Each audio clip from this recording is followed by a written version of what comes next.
Hello guys, it's me again, ang inyong Driang ng Hong Kong, and for today's video po is isi-share ko po isi-share ko sa inyo yung para sa akin is mabilis na way para po makarating dito sa Hong Kong as domestic helper, at lalo na po sa mga first timer na katulad ko, first timer OFW po.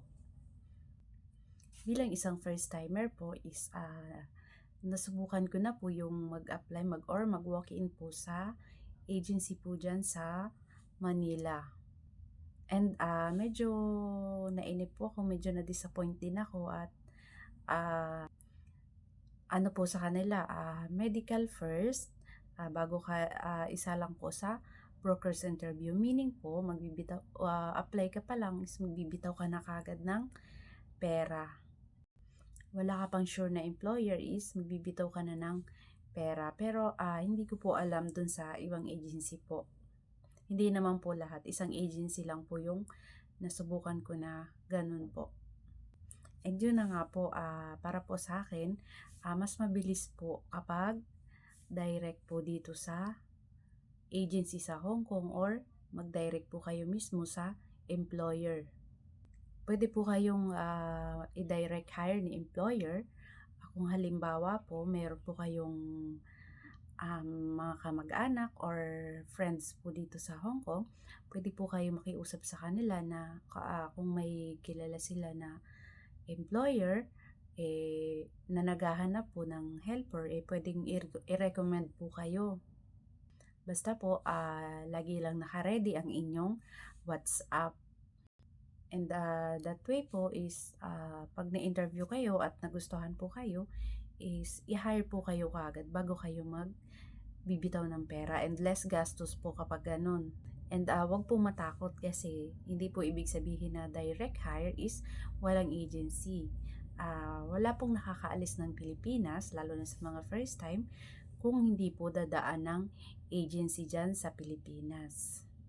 Bali, ang mangyayari po nun is si employer po ang maghahanap ng agency para sa inyo para mag-process po ng inyong mga documents.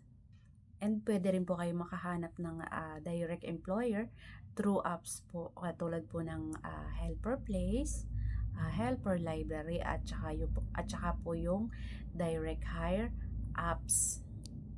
Bali, mata-download po yun sa Play Store. Download nyo lang po yun, and then gawa po kayo ng account, and make sure lamang po na kayo ay may passport na, kasi yung passport po ninyo is i-scan nyo po yun, i-upload nyo po yun sa profile niyo or resume po ninyo doon sa apps. And doon po magpi-fill up po kayo doon, marami po kayo pi-fill upan doon, and i-indicate nyo po doon yung mga previous experience po ninyo as helper kahit dyan lang po sa Pilipinas. Halimbawa po, nagkasambahay po kayo dyan ng ilang taon, and required po pala sa pag-a-apply ng domestic helper is at least 1 year working experience po as a helper pataas po. Kahit po dyan lang sa Pilipinas kayo nagtrabaho. And yung iba po, yung mga madidiskarte talaga, sabi nga, pag gusto, may paraan. Yung iba po, ang ginagawa is, kahit hindi naman sila namasukan, total, dahil nagtatrabaho naman tayo sa loob ng sarili nating bahay, ang ginagawa po nung iba is, gumagawa lang sila ng pangalan, halimbawa, yung tiyuhin nila and yung tiyahin nila, ilalagay po nila dun sa employer, yung name ng employer, and ang ilalagay po nila experience dun is yung experience po nila sa sarili nilang bahay. Halimbawa po, may anak sila, ilalagay po nila taking care of children, two children and 1 baby.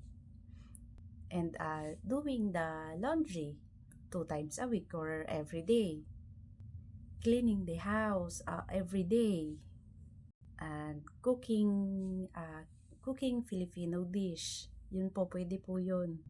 And dun po is maglalagay po kayo dun ng inyong profile picture. And yung profile picture po ninyo is dapat disente. Nakatali po yung buhok ng ganito.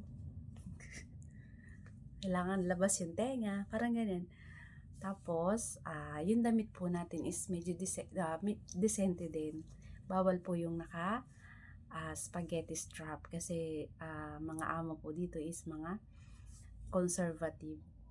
And dun po sa mga apps na yon is pag nagustuhan po kayo ng employer is sila po yung kukontak sa inyo para interviewin kayo, and pag pumasa po kayo sa interview is iha-hire din kayo, pero dadaan din kayo po sa agency dyan sa Pilipinas. Proven ko po yun na may mga employer po talaga na nag-i-interview sa mga apps na yun, and marami din po yung napaalis or nakaalis dahil po sa mga apps na yun, and less gastos po sila.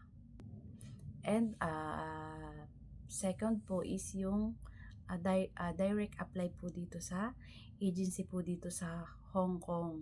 Bali, dun po ako dumaan, nag-direct apply po ako dito sa agency dito sa Hong Kong, and sinuwerte naman, unang interview, pumasa agad sa broker's interview. Bali, nag-apply po ako dun sa agency ko dito, through online po, sa Facebook lang po. Nag-inquire lang po ako dun sa FB page nila, and pinag-fill up ako ng form, and nag-set po sila ng date of interview. And dun sa interview po is, ang nag-interview po is yung parang HR po ng agency. And yun po yung tinatawag na broker's interview. And sinuwerte naman po, nakapasa. And after po ng broker's interview is, mag-wait lang po nag-wait lang ako ng siguro mga 2 weeks or 3 weeks. May employer na po na gustong mag-interview sa akin, and unang interview po is hindi po ako na-hire. Siguro hindi ako para sa employer na yon, and second interview po is na-hire po ako. Ito na nga po, employer ko na ito. So, para sa akin, mas okay po yung direct apply talaga sa agency, kasi through WhatsApp lang po yung interview, and pupunta ka ng Manila kapag magme-medical ka na, and sure may employer ka na. Meaning po is employer first before medical. Yung iba po siguro is mga natatakot pa kasi sasabihin scam daw, scam. Bali, ang agency ko po dito sa Hong Kong is AHI Employment Agency. Pwede din po kayong apply po sa kanila. Hanapin nyo lang po yung AHI Employment Agency po. And marami pa pong ibang agency po na pwede po ninyong applyan dito mismo sa Hong Kong. Pero through online po lahat ang interview. Para sa akin po, much better po yung direct apply here in Hong Kong po. Kaysa po dyan mag-walk-in sa Manila, kasi napakagastos po. Ultimo po yung picture, introduction video po is may bayad. Kung direct po kayo is kayo lang po yung magbibideo nyo sa sarili ninyo, magpipicture, okay na, libre pa. Basta para sa akin po is less gastos po ang direct apply, direct hire po dito sa Hong Kong. And wag po matakot, kasi dito po sa Hong Kong is wala namang napapahamak. Mababait po yung ibang amo dito, hindi naman lahat. Meron din namang mga salbahe, pero yung pagkasalbahe nila is hindi naman po nananakit katulad po sa Middle East. Kaya po yung may mga plano po is much better po na aralin po ninyo kung saan po kayo makakamura, and wag pong maiinip. Tiyaga lang po, tiyaga lang sa paghihintay ng tamang oras para sa inyo. Yung experience ko po dati doon sa mga apps po na sinasabi ko is okay naman po. May mga employer din po na nag-contact sa akin, pero mas nauna po ako nagkaroon ng employer sa direct po kasi ang ginawa ko po no'n nag after ko kumuha ng, passport, nag-research po ako, nanood ako sa YouTube ng mga, video-video and inaral ko talaga po kung, saan ako less ng gastos and saan mapapabilis po and yun na nga po ginawa ko, after ko kumuha ng passport, ah, dumaan po sa wall ko yung, helper place. Sabi nga marami daw napapaalis po sa apps na yon and triny ko po siyang i-install. Yun nga po gumawa ako ng account, in-upload ko yung, passport ko. Basta ginawa ko po yung instruction do'n, helper place, helper library, and yung direct hire po. Do'n po sa dalawa na yung direct hire and helper place po, bali 3 amo po yung kumontak sa'kin. Pero, ni-reject ko na po yung parang clinose ko na rin yung account ko do'n kasi na-hire na po ako, nagka-employer na po ako through direct dito sa agency po dito sa Hong Kong.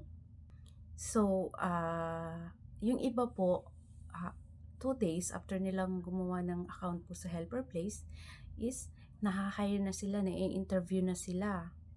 Kaya, bale swertehan nga lang din po talaga kung saan ka mapapabilis and, pray lang po talaga, dasal lang. And, yun lang po para sa video na ito and salamat po sa mga nanood po do'n sa nakaraan kong video and thank you po sa 2 subscriber at, mayroon na akong 2 subscriber, nakakatuwa. Thank you po sa inyo and, sana po is medyo may natutunan kayo and ma-inspire ko pa kayo na, ipagpatuloy ang inyong pangarap na makapunta po dito sa Hong Kong kasi dito po ay napakaganda and, mataas din yung sahod. So ayun lang po, thank you po and God bless po sa inyong lahat. Thank you.